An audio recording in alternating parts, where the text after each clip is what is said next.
Setup variety.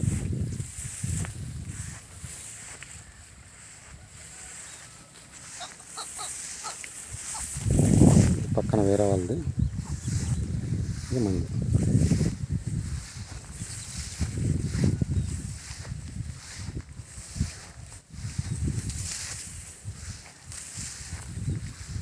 నీళ్ళు కూడా వదిలేయడం జరిగింది. 2 రోజులు పడినాయి కాబట్టి వాటర్ కూడా ఇంకా వదిలేయడం జరిగింది. కరెక్ట్గా మనకు ఎండ బాగా కాసిందంటే 10-15 రోజులు కోతకు వచ్చేస్తుంది. ఇంకా దీంట్లో కూడా మనము గమ్మ అట్టలు పెట్టడం జరిగింది. ఎందుకంటే దోమ ఉంటే దానికి అతకపోతుందని చెప్పేసి మనం పెట్టడం జరిగింది.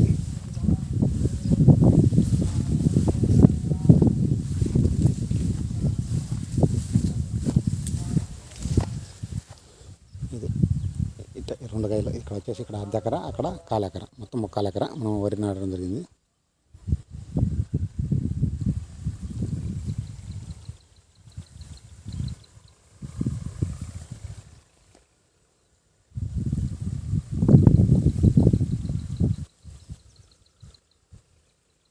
ఇదండి పొలం.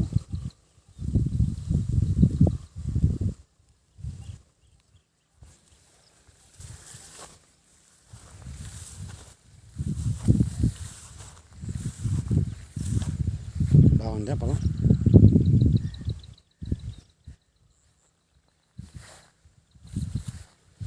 ఇప్పుడు దీనికి దోమపోటు అనేది అక్కడక్కడ వస్తుందండి. ఇప్పుడు మనము చాలామంది రైతులు కెమికల్ మందు కొడతా ఉంటారు, కానీ నేను కొట్టడానికి నాకు మనసు ఒప్పక నేను అట్లే ఉన్నాను.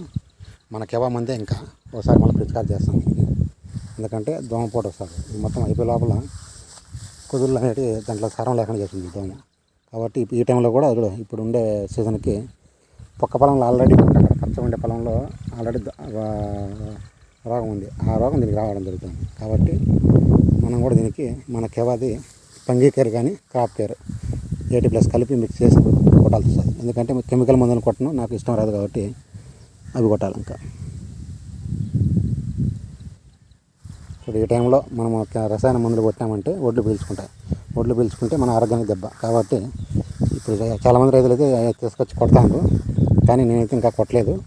ఓన్లీ మన కెవ మందే కొట్టాలని చెప్పేసి ఉన్నాను. అందుకని నీళ్ళు కూడా లేకుండా చేసాము. నీళ్ళు లేకుండా చేసి కొట్టేసి ఒకసారి మంది కెవ పంగీ కేర్ కానీ ఇవి కొట్టాలని చెప్పేసి నిర్ణయించుకున్నాను. ఎందుకంటే ఆ పక్కన ఉండే మళ్ళకు ఉంది కాబట్టి ఆల్రెడీ ఆ తెగులు మందానికి వస్తుందని చెప్పేసి ఉద్దేశంతో కొట్టాల్సి వస్తుంది. లేకంటే అవసరం లేదు. వచ్చినాక కంట్రోల్ చేసానికంటే కొంచెం ముందే హుషారుపడాలి. కాబట్టి ఆల్రెడీ అక్కడక్కడ లైట్గా స్టార్ట్ అయింది. కాబట్టి మనం ముందే హుషారుపడి మళ్ళీ దానికి స్ప్రే చేసుకోవాల్సి ఉంటుంది.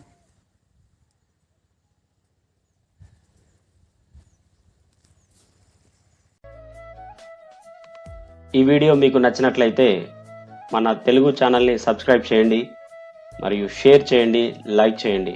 For more information please visit www.kevaind.org.